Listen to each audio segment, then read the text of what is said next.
Olá pessoal, boa tarde. Vamos voltar para a nossa aula de Direito Administrativo. Tudo bem? Gostaram da última aula? Interessante. Eu estou aqui vendo aqui o edital do concurso do TRF. As inscrições vão até o 10 de agosto, né? E vendo também o programa, aqui o conteúdo de oficial de justiça, analista judiciário e analista judiciário sem especialidade. Muita matéria, né? Mas isso para quem já vem estudando, né? Não adianta você fazer inscrição agora e já querer passar no concurso. Impossível. É aquilo que eu sempre falei. Concurso é estudar com antecedência, meu jovem. Ok? É muita matéria. Você não consegue estudar isso em 3 meses. Impossível. Né? Eu estou olhando aqui no direito administrativo uma questão interessante, né? O conceito de administração pública sob o aspecto orgânico, formal e material. Eu vou preparar um vídeo sobre essas três situações, né? Três aspectos do direito administrativo: o aspecto orgânico, formal e material. Agora, se você está estudando, né, eu indico como obra interessante, importante, a do Alexandre Maza, professor Alexandre Maza. A matéria é uma obra muito atual, né, e que vale a pena você tê-la como referência bibliográfica, né.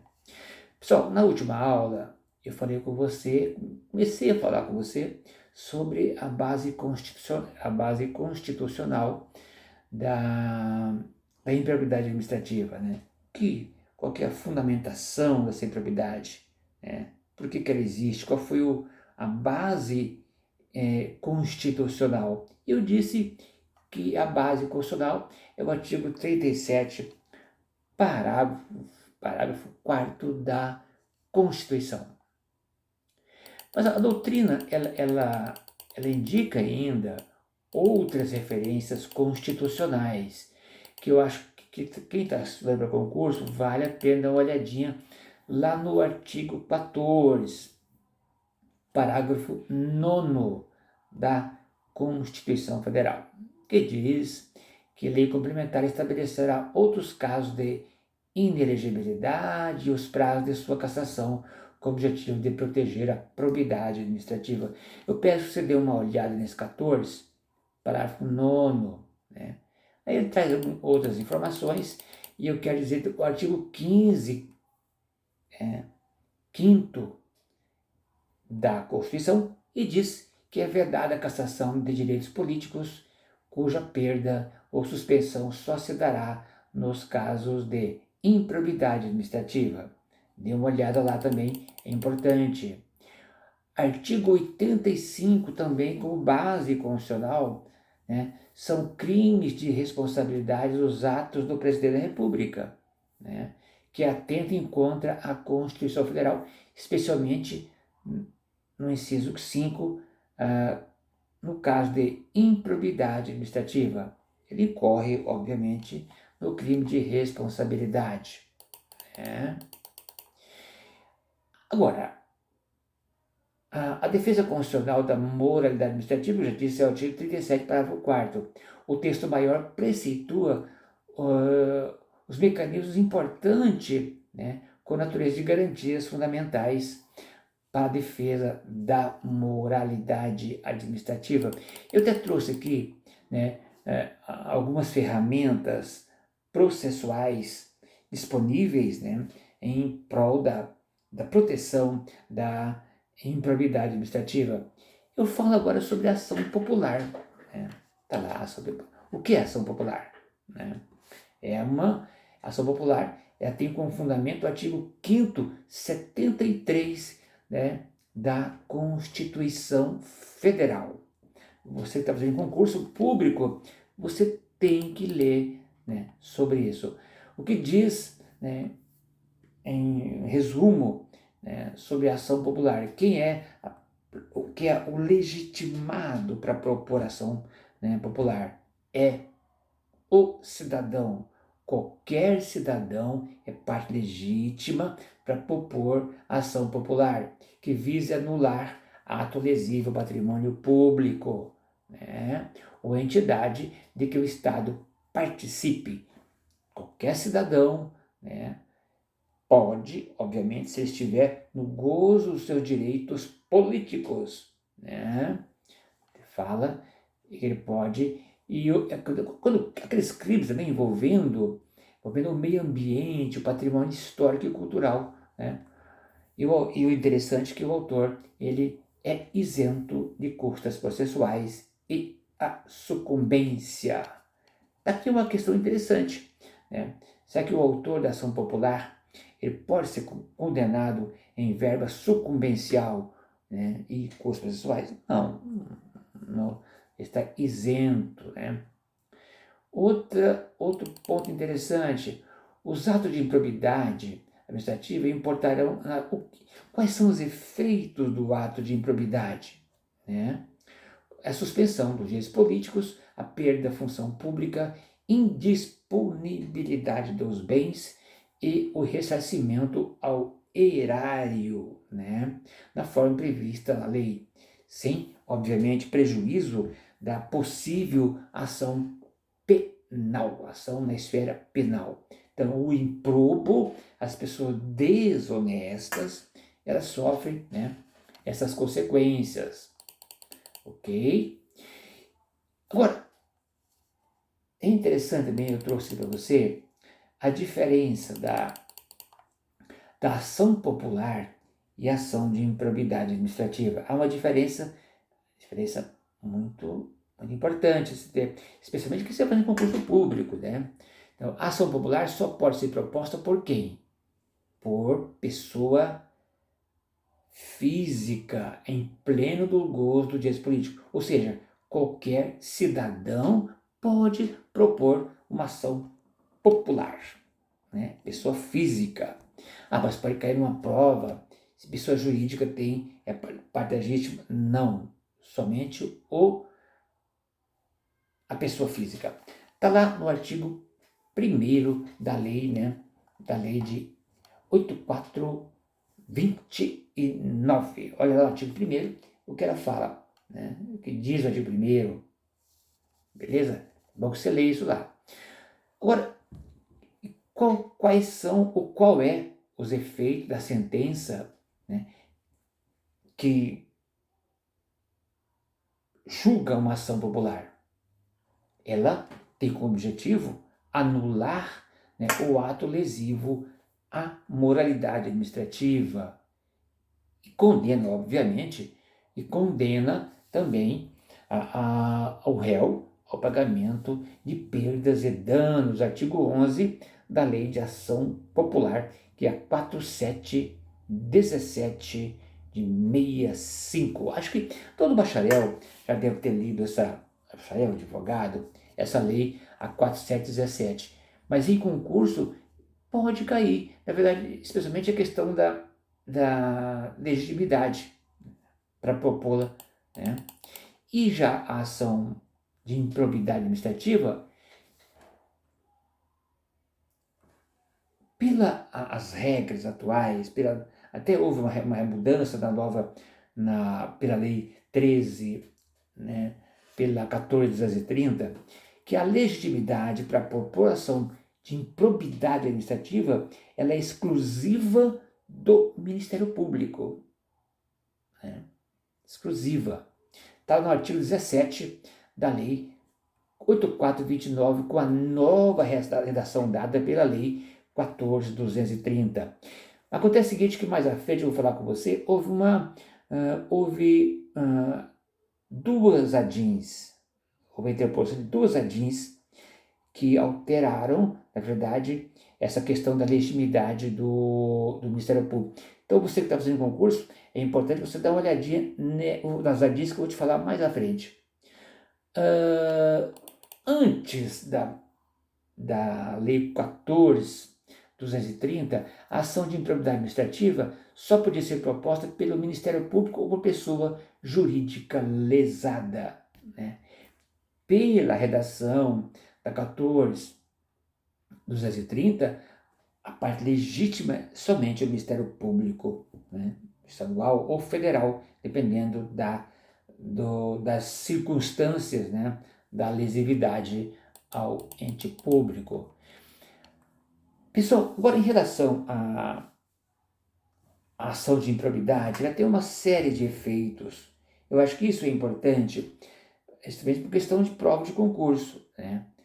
São vários, e você tem que memorizar esses efeitos, porque isso pode ser cobrado numa prova, né? Parece simples, mas é importante. Tanto é que essa lei 14.230, ela está no edital para analista judiciário do TRF3.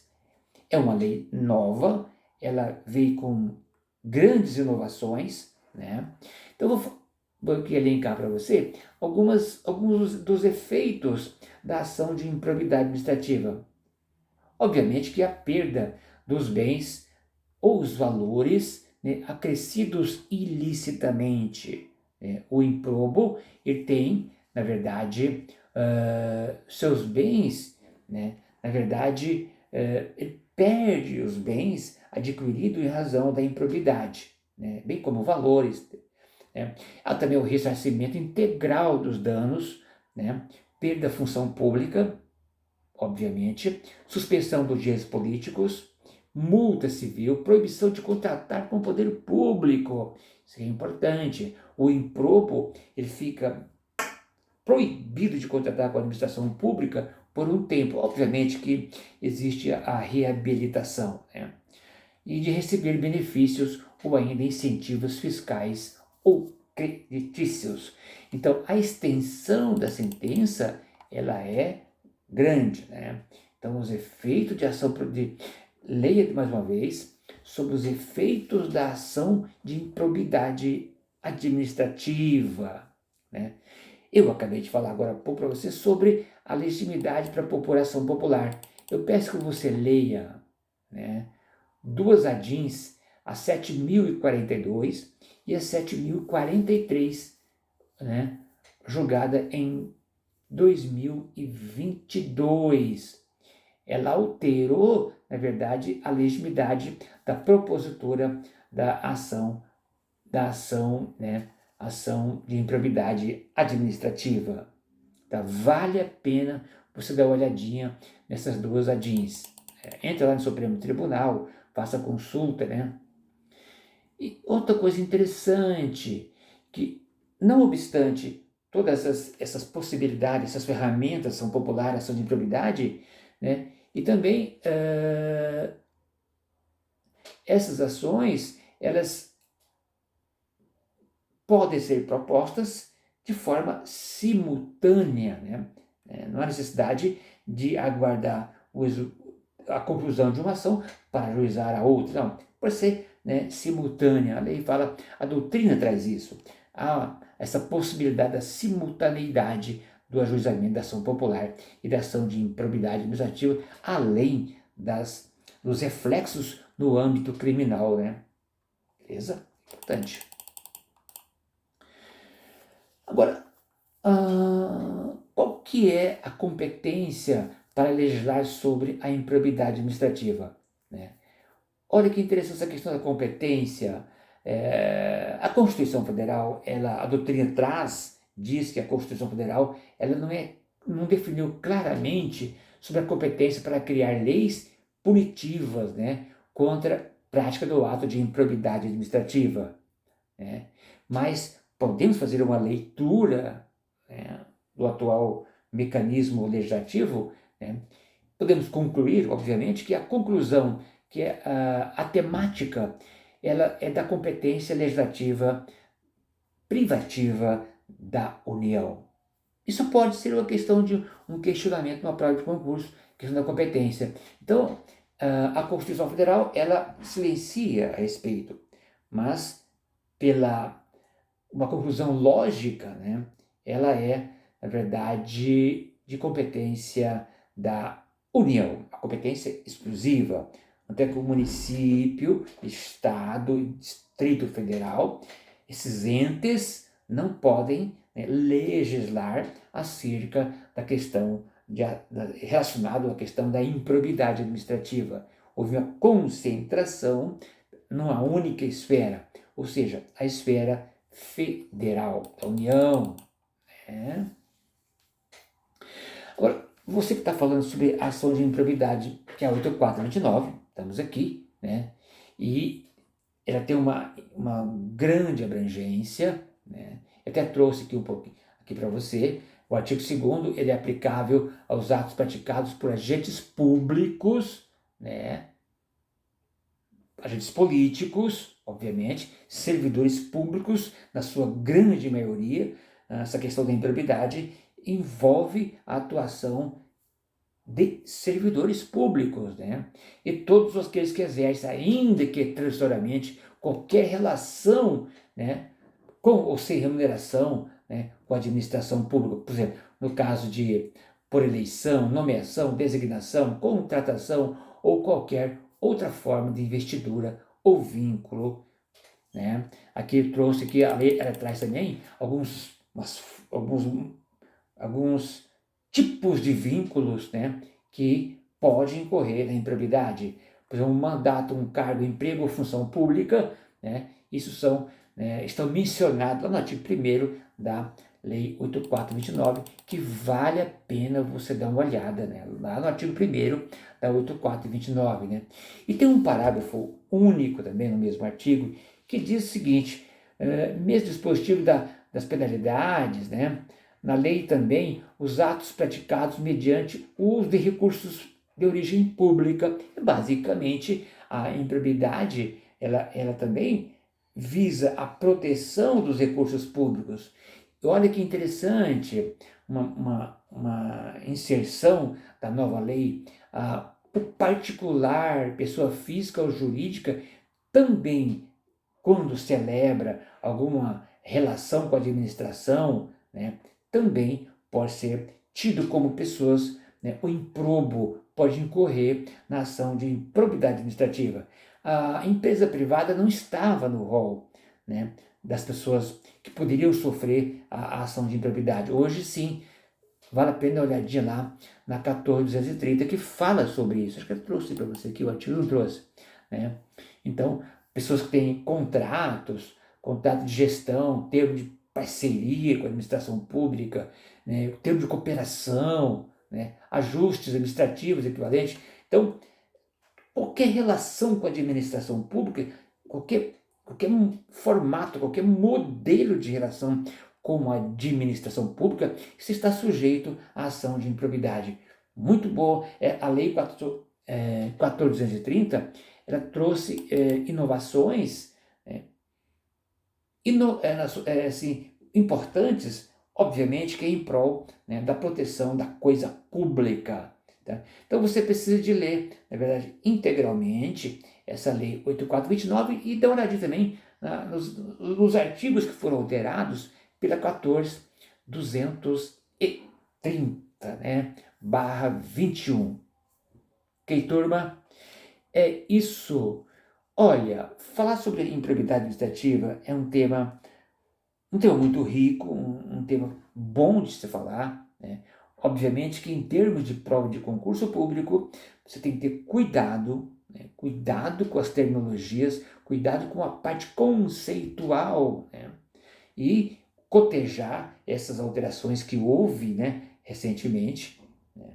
Beleza? Quem sabe uma desatenção pode lhe tirar de uma vaga do serviço público, né? Concurso público é atenção, é pensar aquilo que é mais importante, tentar buscar aquilo de mais evidente, né? Aqui a 8429 é uma lei, obviamente, muito importante, né? Especialmente quem quer ingressar no serviço público. Tá? Ok, turma? Eu volto em breve. Vou fazer um resuminho para você que está fazendo para analista sobre aqui, né, a disciplina de administrativo, né, falando sobre o sentido objetivo, material funcional e subjetivo, formal e orgânico. Bom, volto em breve. Estude bastante. Até a próxima. Um abraço. Tchau, tchau.